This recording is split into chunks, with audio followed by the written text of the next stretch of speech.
मक्का को फतह करने के बाद मुसलमान अरब के सबसे ताकतवर फोर्स बन गए, लेकिन अरब के दो बड़े कबीले बनु हवाज़ीन और बनु सकीफ ने मुसलमानों को पूरे अरब पर हुक्मरानी से रोकने के लिए मुसलमानों से जंग का ऐलान कर दिया। ये बनु सकीफ पता है कौन सा कबीला है? ये ताइफ का वही कबीला है जिसने कुछ साल पहले जब रसूलुल्लाह सल्लल्लाहु अलैहि वसल्लम ने उन्हें इस्लाम की दावत देने के लिए गए तो उन्होंने आपको कमजोर समझकर इनका बहुत मजाक उड़ाया और इतने पत्थर मारे कि आपके जिस्म को खून से लाल कर दिया। लेकिन फिर रसूलुल्लाह सल्लल्लाहु अलैहि वसल्लम ने इन सब को माफ कर दिया था और इसके कुछ साल बाद मक्का को फतह करने के बाद अब हालात बिल्कुल बदल चुके थे और रसूलुल्लाह सल्लल्लाहु अलैहि वसल्लम पूरे अरब से 12,000 लोगों की फौज लेकर ताइफ की तरफ रवाना हुए। ताइफ के लोग अपना शहर छोड़कर मुसलमानों से लड़ने के लिए हुनैन की वादी में जमा हुए।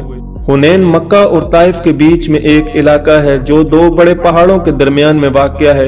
ताइफ के लीडर ने अपनी सारी फौज हुनैन की वादी में जमा कर ली और इन सबको आर्डर्स दिया कि सारी फौज अपने बच्चों और औरतों को भी साथ लेकर आएंगे ताकि इसकी फौज जंग छोड़कर भाग न जाए और फुल दिलेरी और डेडिकेशन के साथ रहे। मक्का को फतह करने के सिर्फ 14 दिन बाद रसूलुल्लाह सल्लल्लाहु अलैहि वसल्लम 12,000 लोगों की फौज लेकर हुनैन की तरफ रवाना हुए। ये फौज बदर और ओद की तरह सिर्फ स्ट्रांग और मजबूत ईमान वाले सहाबा की नहीं थी, बल्कि इसमें बहुत सारे नए सहाबा भी थे जो इस जंग से कुछ ही अरसा पहले मुसलमान हुए थे। तो उन्हें मुसलमानों की स्ट्रगल्स जो उन्होंने बदर, ओहद और खंदक में की थी इतना पता नहीं था। तो उन्होंने रसूलुल्लाह सल्लल्लाहु अलैहि वसल्लम से एक अजीब डिमांड की कि हमें एक ऐसा दरख्त, एक ऐसा पेड़ बना कर दें जो बहुत बड़ा हो और इसके नीचे बहुत शेड हो। मतलब आप तो नबी हैं, आप कुछ भी कर सकते हैं। तो रसूलुल्लाह सल्लल्लाहु अलैहि वसल्लम ने उन्हें कहा कि अब तुम मुझसे वही डिमांड कर रहे हो जो बनी इसराइल ने मूसा अलैहिस्सलाम से की थी। यकीनन तुम लोग इंतहाई जाहिल हो। फिर कुछ और नए मुसलमान कहने लगे कि हमारे नंबर्स तो बहुत ज्यादा हैं, 12,000 हैं, हम तो आराम से जंग जीत जाएंगे। जिस पर रसूलुल्लाह सल्लल्लाहु अलैहि वसल्लम को बहुत गुस्सा आया क्योंकि ये नए मुसलमान अल्लाह से ज्यादा अपने नंबर्स पर यकीन करने लगे थे। मुसलमान हुनैन के दो पहाड़ों के दरमियान सुबह होने से कुछ ही देर पहले अंधेरे में पहुंचे। जैसे ही मुसलमान इसे क्रॉस करने लगे तो पहाड़ों से बहुत सारे तीर और पत्थर बरसने लगे और इतने प्रिसाइज तरीके से कि कुछ ही देर में बहुत सारे सहाबा शहीद होने लगे और इन सब से बचने का कोई भी तरीका नहीं था।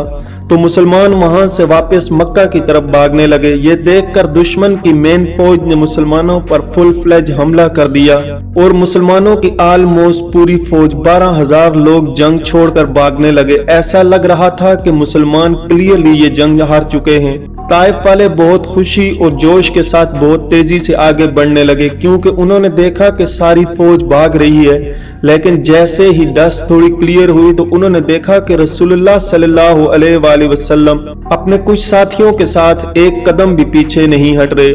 तो वो सारे सीधा रसूलुल्लाह सल्लल्लाहु अलैहि वसल्लम की तरफ बढ़े। रसूलुल्लाह भी पीछे हटने के बजाय अकेले दुश्मन की तरफ बढ़ने लगे और जोर जोर से कहने लगे, मैं हूँ मोहम्मद, अब्दुल्ला का बेटा और अल्लाह का रसूल।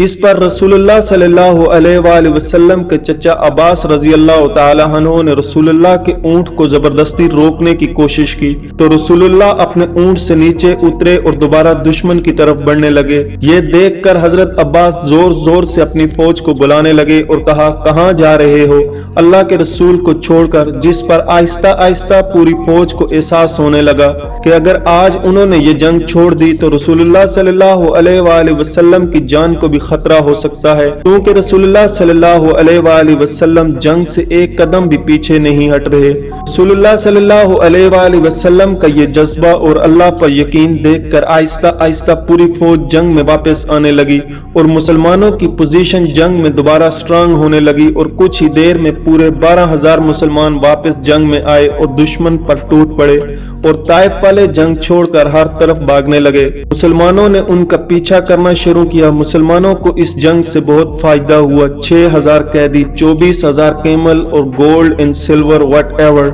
आखिर मुसलमान इनका पीछा करते करते ताइफ के किले के पास पहुंच गए, लेकिन ताइफ वालों ने पहले ही 1 साल की खुराक अंदर जमा करके अपने आप को किले में सिक्योर कर लिया था।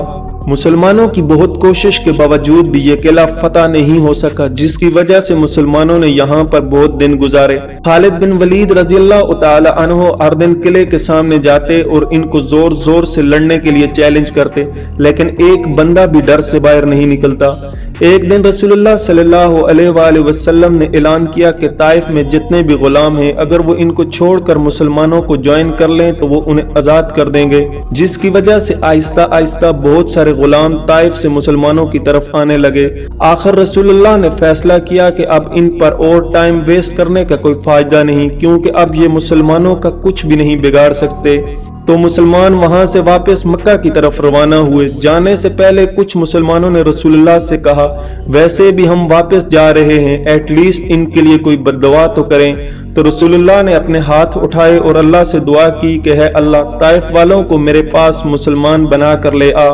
मुसलमान वापस आखिर मक्का पहुंचे। अब यहाँ मदीना वालों को लग रहा था कि रसूलुल्लाह सल्लल्लाहु अलैहि वसल्लम अपने नेटिव शहर मक्का को कैपिटल बनाएंगे और मदीना वालों को हमेशा के लिए छोड़ देंगे। इस जंग में जितना माल मुसलमानों के हाथ आया था, इसमें से बहुत बड़ा हिस्सा रसूलुल्लाह ने मक्का वालों को दिया, और जो अभी कुछ ही दिन पहले मुसलमान हुए थे, जिसमें 100 ऊंट रसूलुल्लाह सल्लल्लाहु अलैहि वसल्लम ने अबू सुफियान को भी दिए। और इससे सिर्फ 1 महीना पहले अबू सुफियान मुसलमानों का सबसे बड़ा दुश्मन समझा जाता था। जब उन्हें 100 ऊंट मिले तो उन्होंने कहा कि या रसूलुल्लाह, मेरा बेटा यजीद। तो रसूलुल्लाह ने उन्हें भी 100 ऊंट दिए। तो उन्होंने कहा कि या रसूलुल्लाह, मेरा बेटा महाविया। तो उन्हें भी 100 ऊंट दिए गए, जिस पर मदीना वालों को ये बात बहुत अजीब लगी, और इनमें से एक ने ये तक कहा कि हमारी तलवारों से इन मक्का वालों का खून अभी तक टपक रहा है और यहाँ सारा माल इन्हीं को दिया जा रहा है। और एक और शख्स ने कहा कि हो सकता है ये रसूलुल्लाह सल्लल्लाहु अलैहि वसल्लम के अपने हैं, इसीलिए इनको इतना कुछ दिया जा रहा है। जब रसूलुल्लाह सल्लल्लाहु अलैहि वसल्लम को इन सब बातों का पता चला तो उन्होंने मदीना के सारे इंसार को एक जगह जमा किया और उन्हें कहा कि क्या तुम लोग गुमराह नहीं थे और मेरी वजह से अल्लाह ने तुम लोगों को सीधे रास्ते पर नहीं लगाया? क्या तुम लोग गरीब नहीं थे और अल्लाह ने तुम्हें बहुत सारा माल दिया, और तुम सारे तो आपस में लड़ते रहते थे, तो अल्लाह ने तुम्हें यूनाइट किया और एक बना दिया। उन्होंने कहा कि ये सब बिल्कुल सच है। तो रसूलुल्लाह सल्लल्लाहु अलैहि वसल्लम ने इन सब से कहा कि अब ये सारी बातें तुम मुझसे भी कहो कि जब आपके अपने लोगों ने आपको रिजेक्ट किया तो हमने आपकी मदद की, जब आपको पूरे अरब में कोई पनाह नहीं दे रहा था तो हमने आपको पनाह दी, और जब आप गरीब और कमजोर थे तो सिर्फ हम आपके साथ खड़े हुए थे। फिर रसूलुल्लाह सल्लल्लाहु अलैहि वसल्लम ने कहा कि क्या ये बेहतर नहीं है कि ये लोग अपने साथ दुनिया का माल, ऊंट, बकरियां ले जाएं और तुम अपने साथ अल्लाह के रसूल को ले जाओ। और फिर रसूलुल्लाह सल्लल्लाहु अलैहि वसल्लम ने मदीना वालों के लिए दुआ की कि है अल्लाह, मदीना वालों पर रहम फरमा और इनके बच्चों पर रहम फरमा और इनके बच्चों के बच्चों पर भी।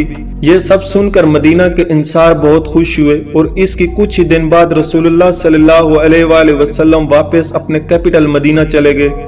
और ये बहुत बड़ी बात थी, क्योंकि अगर मदीना के इंसार सिर्फ ऊंटों और बकरियों की डिमांड करते और रसूलुल्लाह सल्लल्लाहु अलैहि वसल्लम मदीना को छोड़कर मक्का में आबाद हो जाते तो आज तक जितने भी लोग हज करने जाते हैं वो सिर्फ मक्का ही विजिट करते, क्योंकि काबा और रोज़ा रसूल दोनों मक्का में होते तो मदीना जाने की कोई जरूरत नहीं होती।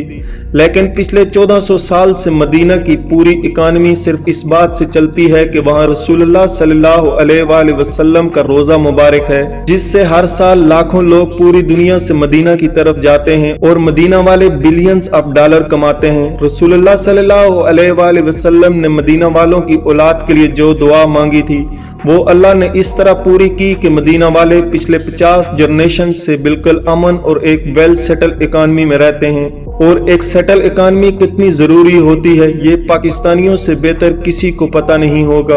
और मदीना की स्टेबिलिटी क़यामत तक चलती रहेगी। हुनैन की जंग रसूलुल्लाह सल्लल्लाहु अलैहि वसल्लम की अरबों से आखिरी जंग थी। अरब की आपस में जो सिविल वार बदर के मैदान से शुरू हुई थी वो हुनैन की जंग में आखिरकार खत्म हुई और इसके बाद पूरे अरब में अमन और पीस का टाइम शुरू होगा। लेकिन इस बार अरब के लीडर मुसलमान थे। ताइफ के लोगों ने देखा कि जब साइड साइड में सारे कबीले मुसलमान हो रहे हैं तो वो खुद ही विदाउट एनी फाइट रसूलुल्लाह सल्लल्लाहु अलैहि वसल्लम के पास आकर मुसलमान हो गए।